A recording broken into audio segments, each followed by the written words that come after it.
Hello everyone, xForts here, and welcome to JoJolion Chapter 63 review, titled Blue Hawaii Part 3. So getting right into Chapter 63 with, of course, the cover page, and we get a Speed Cane redesign. We saw a little bit of Speed Cane in the last chapter when he attacked Yasuo, but it was mostly outlines and it wasn't fully detailed as he appeared behind Jobin and wasn't really the main focus of the panel.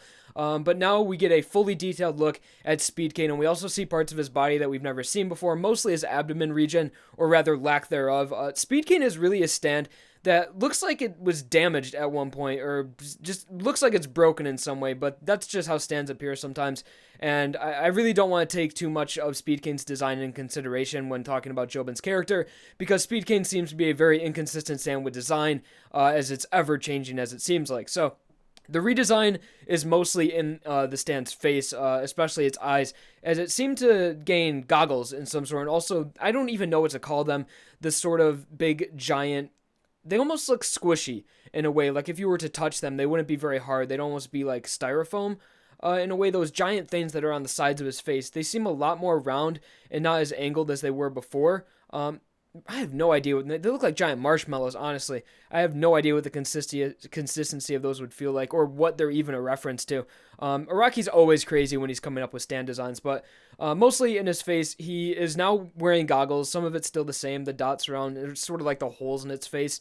Body-wise, Speed Cane looks like it's made out of like wood and branches.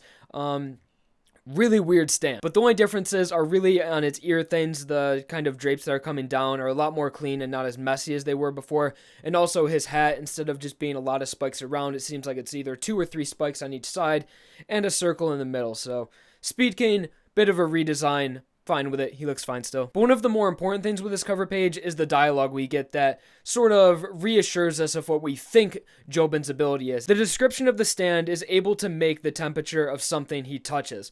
So when they put it that way, when they say temperature, that could mean either heat it up or cool it down. But right now, we've only seen him heat things up. And pretty much the key dialogue in this whole description here is even the Higashikata family does not know the ability's true nature. But we do know that anything it's touched, it's close to, and it sort of not really comes in contact to, but just barely comes in contact to, like a centimeter range, it can raise the temperature of. But that's what we've seen it do before. Especially, we saw it in the beetle fight. And just when we saw it in the beetle fight, I could understand why people say we don't know its full abilities yet. But when we saw him attack Yasuo, it's like, he used his stand in the same exact way he used it in the beetle fight. So, I don't know. It could have a greater ability than what we've seen it do. He just doesn't need to use its greater ability. Or we're just sort of misinterpreting what it is. We're sort of, looking at it with tunnel vision saying, it can raise the temperature or something it gets close to. But really, maybe if we started thinking outside the box, we could think of something, like it says, the ability's true nature. Maybe we're thinking of it in a different way, and it has just something greater than just the temperature rising. But I don't want to spend too much time theorizing on Speed Cane's ability, so with that said, let's just get right into the chapter. And it starts off with Yasuo awakening from sort of her stand attack when she was getting attacked by Jobin. And Jobin's stand, even this attack was so weak, it couldn't have been more than an hour that Yasuo has been knocked out for. It's still daylight out, and Josuke is still running away from Blue Hawaii, so honestly, I'd say like a 10-15 minute time period since when she got knocked out. Just enough time for Jobin to collect all the evidence that Yasuo had on Dolomiti and then return to wherever he wanted to retreat to. And Yasuo just wakes up saying something that touched me, like, oh, my face was a little hot and I just remember blacking out. Must have been a stand attack. Someone attacked me. So Yasuo continuing to be best girl. Just so much, reminded me so much of Hayato.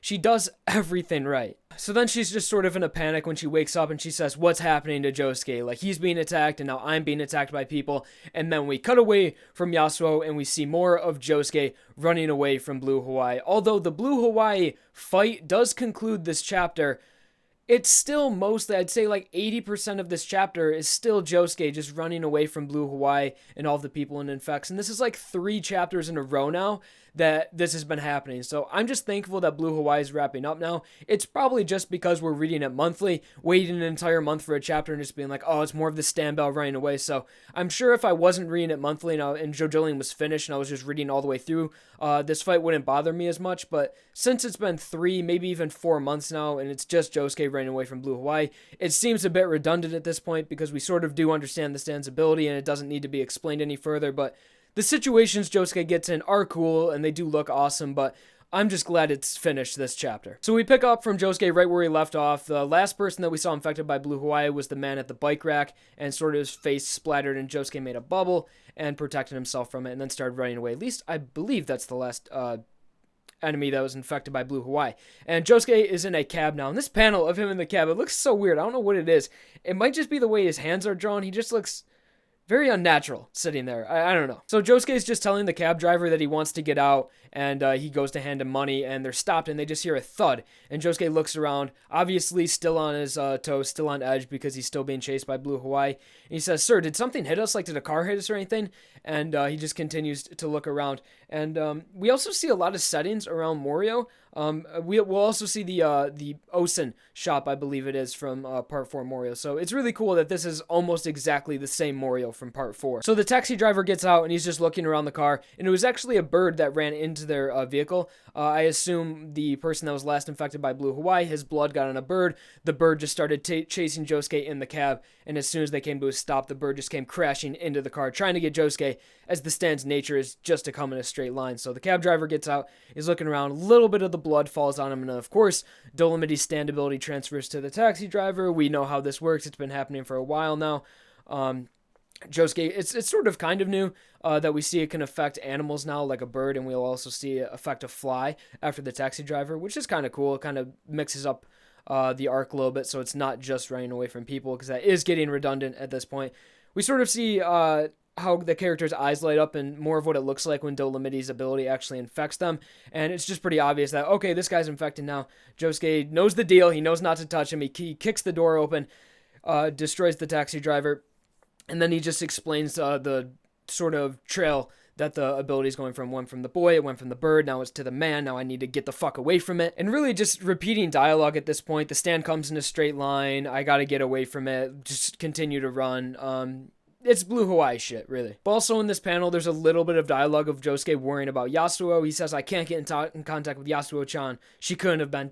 Maybe theorizing like, oh, what could have happened to her? Maybe even that she could have died. And he's pretty stressed out at this point, worrying, just trying to get away from the stand ability and trying to find Yasuo again and Dolomity. And then we see the taxi driver laying on the ground and flies buzzing around him. And Blue Hawaii infects a fly, which honestly is more dangerous than a person, because a fly's a lot harder to keep track of and it moves a lot faster than a human. And we see this close-up panel of Josuke's eyes, and I tweeted this out. It just made me think of this, like, human beings are really good at seeing something that's not exactly a human and saying, oh, that just looks really weird. Like, if you ever see like a full CGI human or something from a movie or a TV show, human beings are very good at recognizing like a fake face or something that is not exactly a human face. And when I see Josuke's eyes like this, how the pupils don't exactly line up, it's like, damn, he looks fucked up. Like that's not a human. Like yeah, he's human. He's almost best JoJo, but like he just when you see him far away, you don't realize his eyes are like that. But when you see his eyes like that,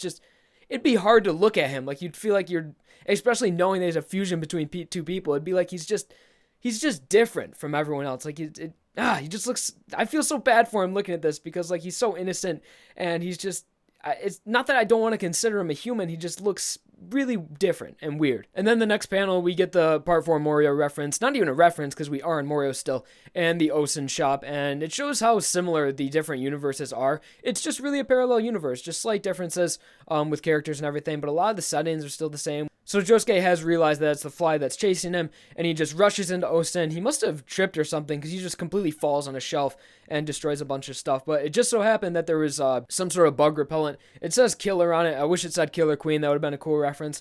But I'm sure it's just bee killer or fly killer. And he sprays it, and it almost looks like it's soft and wet doing something, but I think that's just the best way Araki could have illustrated the spray coming out of the bottle. But soft and wet is there. Looks like it's just sort of helping Josuke get up, or just bracing his fall a little bit so it doesn't hurt as much. And then the fly drops to the ground, and Josuke thinks he's safe, but not yet, because Blue Hawaii's ability can still affect people after death, even if it's a fly. So what Josuke thinks is that the fly is still dead, but it's still coming after him. So now that Josuke sort of knows the nature of Blue Hawaii's ability, he decides what the best thing to do is go into a narrow corridor, or a place where he knows exactly where the enemy is going to be coming from, so it doesn't surprise him or anything. So he's head on with the enemy, because the enemy is going to be coming at him at a straight line. So what he does is that he gets into the narrow hallway, And he gets inside a bathroom because he steps on the toilet, and he closes the door just a little bit, just a couple centimeters. He leaves the door open, and he is very confident in his abilities, which I'll talk about this later, how it doesn't make a lot of sense. But he says, okay, he doesn't think the enemy is going to switch to another person. He thinks it's still going to be the fly that's going to be coming chasing after him. So he just keeps the door open a little bit. I'll throw up the panel so you guys get a good representation, because I know I'm not explaining this very well. So he opens the door just a little bit, and he says, once the fly comes in, I'm going to close the door, and I'm going to kill it, and I think this is the best thing I can do because it comes in a straight line. And it's like, I didn't realize until looking back in this chapter in retrospect, that's one of the dumbest ideas I've ever seen in my entire life. He's not even using soft and wet. He's really just confident in his own abilities. He has bug spray in one hand and his hand on the other. Myself, no way I would have the reaction time to shut a fly in a door. I mean, by the time you'll even be able to see the fly, it'll be super close to the doorway anyways. It'll just buzz right by. But apparently Josuke thought he would be capable. Just imagine that. Imagine a fucking door. Well, you guys can't see my door. Imagine a door, and it's just a little bit open, and you have to catch a fly in between it. As soon as the fly comes, you have to have the reaction time to shut that. No way, but anyway, it is manga, and he could use soft and wet to some extent, but it looks like he's not even trying to use soft and wet because his hand's on the handle.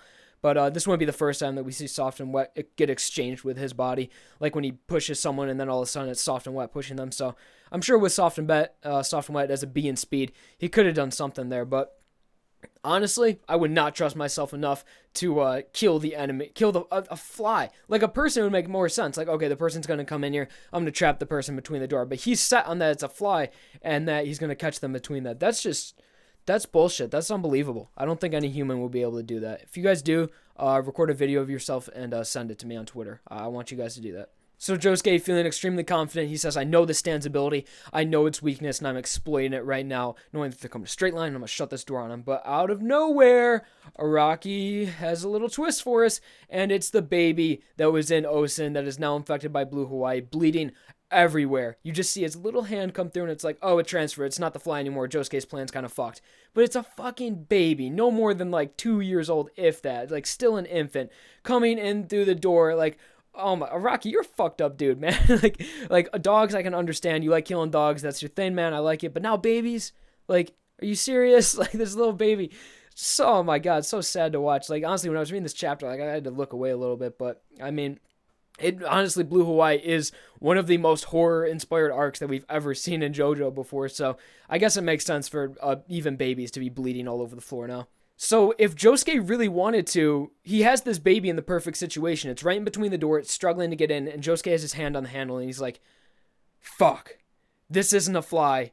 This is a baby. This would be really fucked up if I killed this thing right now. And it sort of tests his morals a lot. As we've seen the sort of person that Josuke is. If you fuck with him and you fuck with the people he cares about, he's going to murder you like Damo. Like, no, he's gonna punch you in the middle of the street and make your head completely explode.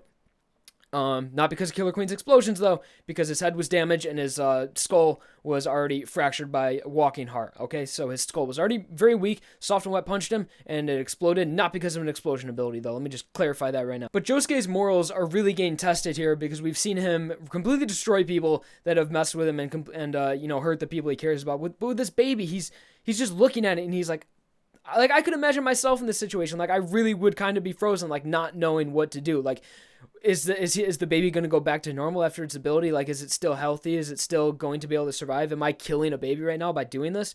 So Josuke sort of frozen, like, this ability, he says, this attack, this stand, get away, it's impossible, it has no weaknesses. And, like, fucking sheer heart attack reference, anyone, sort of. Dolomiti, even though there already is alternate universe Kira and his name is Yoshikage Kira, Dolomiti reminds me so much of early part 4, not early part 4, but like early mid part 4, Kira before he turned into Kosuke, how he wants to live quiet, peaceful life, he doesn't want anyone to mess with him, and his stand is an automatic stand that has no weaknesses, so that was definitely a callback to sheer heart attack, and honestly, I might like Blue Hawaii more than sheer heart attack. Blue Hawaii is a really cool stand. So the baby's still trying to get in this doorway, and because it comes in a straight line, I'm sure the baby's body isn't that strong. It's getting destroyed, just trying to get through this little hallway, like squeezing its tiny body through, and it's bleeding everywhere to the point where Josuke can't even look at it anymore. He closes his eyes and is just squinting, and then before he knows it, the baby touches him because Josuke,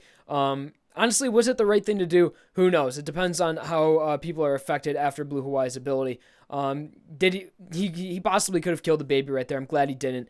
But this is sort of where I have an issue with the chapter, although it is a really dope panel. So the baby touches Josuke's shoe, and the blood is on the shoe. And as we see sort of a better illustration of how Blue Hawaii takes control of people's body, like literally like the bones of the actual stand itself sort of flash.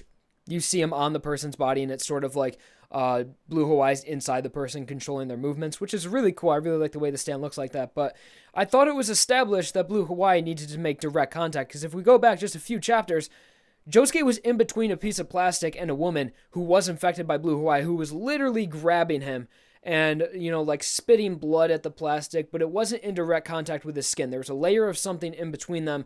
Also, the lady that swiped at his back and it cut his little sailor thing. And, I thought it was established. It has to be direct contact with the skin, but now the baby just touches the shoe and he's infected by it. It's probably something to do with the blood, because even when the lady was grabbing Josuke, I don't think there was any direct blood coming in contact, but I could have sworn a few panels ago we saw blood on Josuke's shoes, but I guess the stand's just feeling a bit inconsistent with me, how it needs to be direct contact, and or the blood just went into his shoe and just seeped into it and touched his skin that way. But whatever, the way Josuke gets infected is a baby just touches his shoe and blood gets on the shoe, and then boom, Josuke's infected by it. So I thought it was direct contact, but I guess not. I guess even if he's wearing a shoe, he can get infected by it. But I'm sure it's just something to do with the blood. Like, the blood's a key component to the stand. The blood has to touch, even if it's not direct contact. So I guess I can let it slide. Maybe I'm not looking at a lot of the little details. But the main thing I have a problem with is that, 4 chapters of Josuke running away from this stand all leads up to no clever way of Josuke finding Dolomiti, no confrontation between anyone, just Josuke getting infected and walking his way to Dolomiti. That's it. This also raises another inconsistency with the stand, because later when Josuke shows up and sees Dolomiti, because Dolomiti's stand is completely automatic. Dolomiti cannot see through his stand. He has no idea what his stand's doing, because he says, "Oh, you finally showed up. Like, oh, I've been waiting for you for a while now. Like, I didn't know what the hell my stand was doing. I just sent it out there, and I was just waiting for you to show up." So Dolomiti had no idea what Josuke went through and all the situations leading up to him actually getting infected by it. He was just like, "Oh, it's been a while. I've been waiting for you. Finally, you showed up." So we're under the impression that Dolomiti doesn't know what his stand's doing. He just sends it out there to get someone, and then maybe orders it once it finds the person he wants to come back to him. So also, the nature of the stand, that it walks in a straight line. Josuke, when he was infected by that, if wherever he was at the Osen shop, if he needed to walk all the way to Dolomiti, and we know that Dolomiti can't directly control the people he's infected, that means Josuke would have had to walk in a straight line all the way to the pond, which could have led to his death, or just completely destroying his body. Like, say there's a wall somewhere where Josuke has to walk in a straight line, like he would just walk into the wall, like we've seen Dolomiti stand do to people. They just have to go in a straight line, and they're not very good at maneuvering. So I don't know how Josuke got all the way to Dolomiti by walking in an exact straight line, not avoiding anything, or unless the stand's just coming up with new abilities now, that once it finds the person it needs, it can actually control their movements to get back to the pond, and or just lead them back to Dolomiti. But I don't know. The stand's being weird in this chapter, and I'm not going to question it anymore. I'm just going to move on. But best panel of the chapter, Dolomiti ate a frog. That was my favorite one. Frog was on his face. He was just being a rock, and he just ate it. And we actually see Josuke's face, and it looks like he got a little bit of damage. He was kind of bleeding around his face, but I mean, just by being infected by Blue Hawaii in general, I think your body just oozes blood just to induce the stand's ability of infecting other people. So it looks like physically Josuke really didn't have any damage done to him. He has no blood on his clothes or anything, pretty much just his face. And Dolomiti was just like, all right, I just want to ask you a few questions now that you're here. And we get like sort of a better look at what Dolomiti's character looks like. He's sort of an asshole, honestly. And this chapter made me like Dolomiti a lot less than I did before. Because he's like, all right, yeah, I guess I'm going to kill you now that you're here. I think that's what Jobin told me to do. Yeah, just walk into that water over there. Is it going to leave a smell? Is his body going to smell if I put him in over there? So it's just like, all right, Dolomiti, go fuck yourself then. So he just says, Josuke, go into the water and die, but not before you answer a few of my questions. And we see Dolomity's stand. It looks fucking hilarious. A lot of people are making thick jokes about it, like Blue Hawaii thick AF. So it grabs Josuke's phone out of his back pocket, and we see a look at Blue Hawaii. Really cool looking stand. Honestly, I think one of my favorite stand designs in JoJolion so far. I think it's a really fucking dope stand. So it says, you're going off Norisuke's instructions, where to, and then he sort of asks Josuke a question, and it seems that Blue Hawaii also has like control over the person's mind, as it is like sort of sucking the answers from Josuke and having Josuke say, like pretty much just making Josuke obey his every command, which is a lot more powerful than I thought the stand originally was. I didn't know it could go inside people's minds and sort of extract information from them. So Josuke says, in order to have him find the Rokakaka branch, I'm going to meet the plant appraiser. For the past 5 reviews, guys, 3 reviews, however long I've been doing this, I've been saying the word appraisaler. Appraisaler is not a word, and someone just corrected me in the last review, and I said, shit, I've been saying appraisaler. I've been saying appraisaler this whole goddamn time. That's not a word. I feel like an absolute idiot now. It took you guys so long to correct me, though, and even people I talked to about JoJolion, I got them in a habit of saying plant appraisaler. Not a word. We need to stop this right now. Plant appraiser. It's done. I'm sorry, everyone. I'm sorry I did that. It's going to be hard to not say appraisaler, though. For some reason, I thought that sounded right, but it's not. It's appraiser. So then we see another image of the plant appraiser, and still one of the most interesting characters in JoJolion for me. Can't wait to meet his character. I think that's going to be around the climax of JoJolion in the coming chapters when he gets introduced to the story. I'm going to have a theory video coming out soon on what his stand ability is going to be like, how he's going to fit into the story. Really am interested in him as of right now. So Dolomiti, with the bit of dialogue, if we really want to think much about it, he could possibly know the plant appraiser, because he looks at him and he says, I see this guy, like, do you know who that is? He's just like looking at me. He's like, oh, all right, this guy. All right. So based on that bit of dialogue, not too much to go off, but Dolomiti might know who he is, possibly because there's sort of a very select people involved in this Rokakaka trade in Morioh. So I'm sure a lot of the rock people know who this guy is. And then in the next bit of dialogue that Dolomiti says, I know a lot of the theories of fusion between Jobin is stupid. No, I don't think Jobin's going to fuse in JoJolion at any point, but Dolomiti is dead set on using this Rokakaka to sort of fix his body, because he says, speaking of which, I heard about how you ate the new Rokakaka. Half of you is Kira Yoshikage. It's and so it's possible to become like you, and then another ... So Dolomiti he's interested in the Rokakaka because he learned about how 2 people's bodies were destroyed or dying and they became something new, and he says, so it's possible to become like you.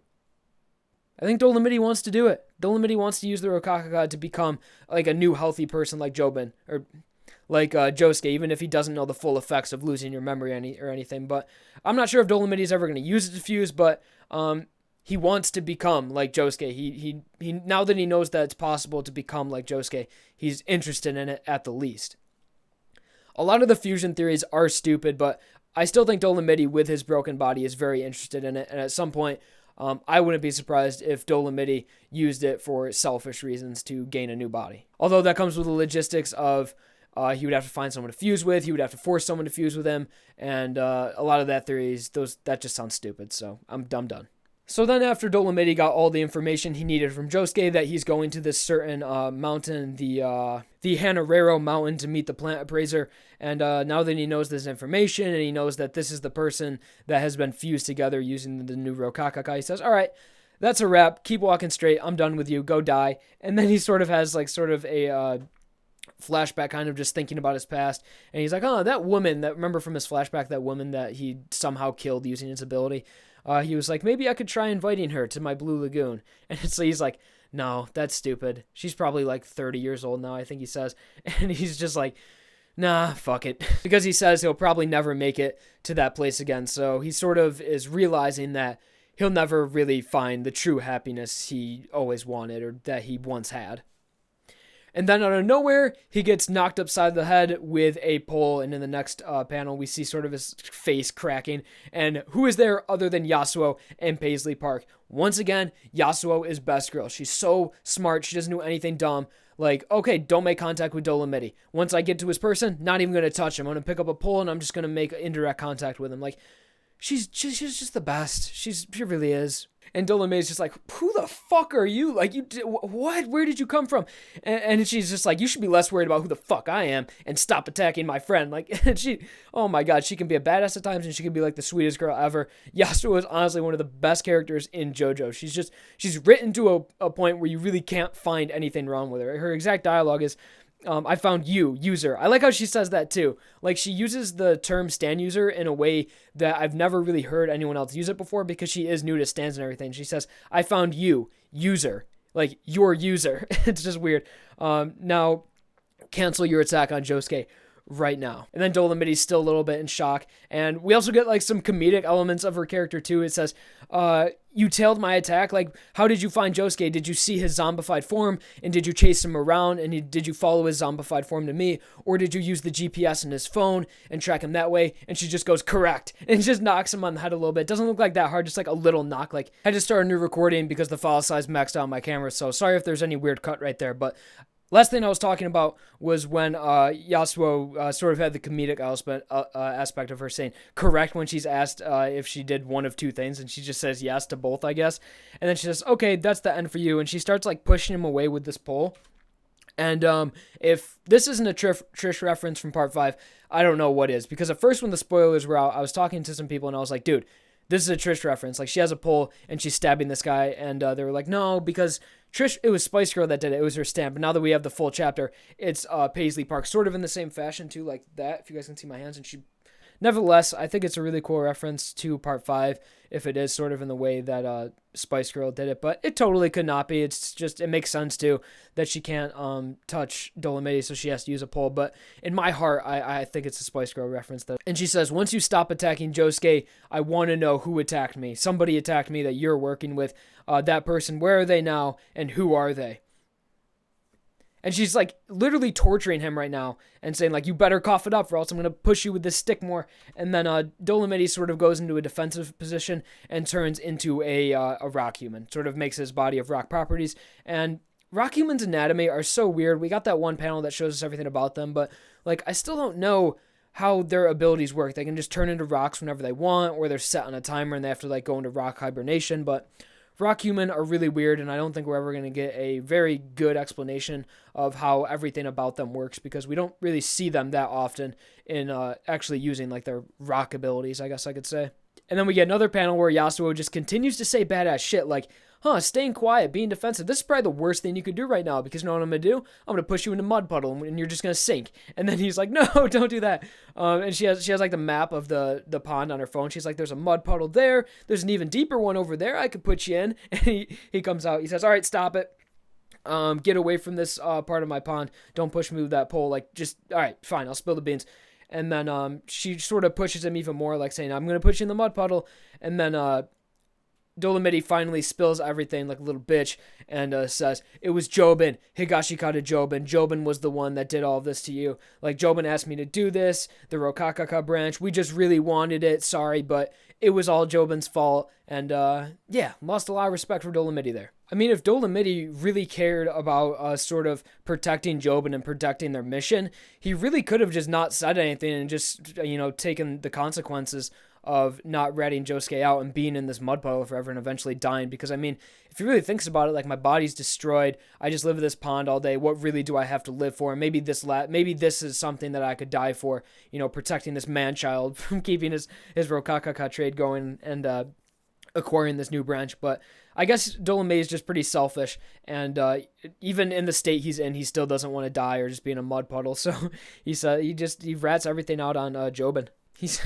The dialogue that he uses describing Jobin, he says he's the gopher. He's laundering dirty money with the fruit import route, and he's like, but you guys really don't have a clue about what's going on. But I think us, the readers, I don't think this is alluding to that there's more going on, because we know pretty much everything that's going on with the trade. We saw the flashback with Josefume, and we saw a lot of Damo's back, the history of his character and stuff with the trade and everything. But so I think he's just more referring to Yasuo, as Yasuo really doesn't know what the hell's going on, and neither does Josuke really, but us, the readers, we sort of know the depths of the situation. And he also says that he was just trying to stay away from, the heart of all of the Rokakaka import stuff. and he says, like, I haven't wanted to have anything to do with that for a while now. Damo and his guys were pretty serious to begin with, and sort of you can make a parallel from the Rokakaka trade more to like a drug cartel, really, and it's sort of, this innocent Yasuo and Josuke, not so innocent, but it just so happened that he got caught up in all this. Is like, it really is more like a drug mafia type theme when you actually think about what's happening. And he says getting close to that Rokaka fruit is seriously a bad idea. Like, even Yasuo, like, she doesn't need to be doing this. Like, the more she gets involved, even though a lot of the main heads of this organization are down, like Damo and all of his other subordinates, really it's just Jobin, Kato, and any connections that Kato might have. So we're really getting to the end of all of our villains and everything, and main villain should be revealed soon. I don't want to talk too much about main villain. It's probably going to be Kato. It could be Jobin, depending on what twist this story wants to go. And then the final bit of dialogue is that the fruit is legal, but if it turned into a whole new species, then it's even more dangerous, if you ask me. And what he means by that is that there is the new Rokakaka now. There's the Rokakaka that did equivalent exchange and everything, but now there's the new one. That's a new strain of the Rokakaka, or a strand, whatever the word would be in plant terms. So there's a sort of not a spin-off, but a new breed of the Rokakaka that now exists that Dolomiti refers to as a new species of the plant, and that is even more dangerous than the original one. So, yeah. And that is the end of the chapter, to be continued. So, thoughts? I'm pretty much just glad that Blue Hawaii is finally finished and we can move on. And what everyone's thinking now is that the next main fight in the series is going to be between someone, probably Josuke and Jobin, and Jobin is going to die. Here's the meme right there. Step 1, accepting your death, Jobin. So, that's what a lot of people are thinking right now. Jobin's pretty much fucked. They've spilled the beans. Josuke knows that Jobin attacked Yasuo and that he's directly working against him. But, the thing with JoJolion is that I find it so hard to predict because of the whole family aspect of it. Like, yeah, looking by this, Josuke could get very angry with Jobin and just go straight to attack him and just end all of this and get more answers from him. But then we have the thing with the mother coming involved, who's working with Jobin, Norisuke against them. Who knows where Hato and Joshu stand on all this, if they'll take the side with their mother and their older brother.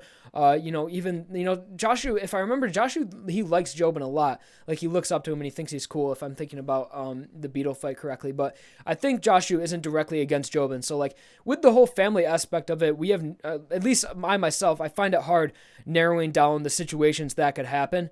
If there was a fight between someone like Josuke and someone like Jobin, what family members would side with who, if the family members are even going to be an aspect of it. But right now, I think the next thing we're going to see in JoJolion is definitely something with Jobin. Jobin is going to have a confrontation with someone, but I mean, even at this point, the chapter's still left very ambiguous. So maybe like right after this, the next thing that'll happen is that Jobin will come out of nowhere. Like, Jobin will walk right up to behind them and strike an attack, because in the beginning of the chapter, we saw Jobin at the pond. So maybe he attacked Yasuo and then he brought everything back to the pond and he's there right now. Like, honestly, who knows? So next chapter, there might be a little skip of them back at the house, of them like walking back to Yasuo's house, or there might be some sort of a fight right here at the pond itself. And, Dolomiti's not dead yet. He still has his stand ability.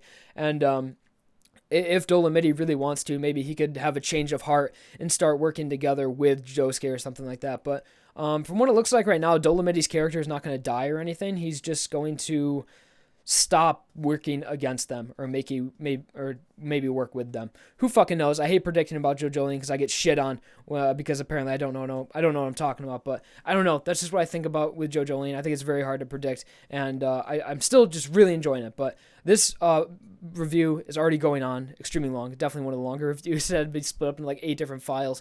But that's going to do it for chapter 63, a slow chapter. The series right now, especially for Blue Hawaii, moving at a snail's pace. But now everything is coming to an end, and we're sort of at a climax, or very closely leading up to a climax of JoJolion. So great things are to happen. I think the next couple of chapters are going to be very dialogue heavy and setting up the next arc, or maybe even the final arc. So thank you all for watching this video. Leave a like if you enjoyed, or if I fought your boredom, and of course subscribe for more videos. That was JoJolion chapter 63 review, and thank you all for watching, and I hope you enjoyed.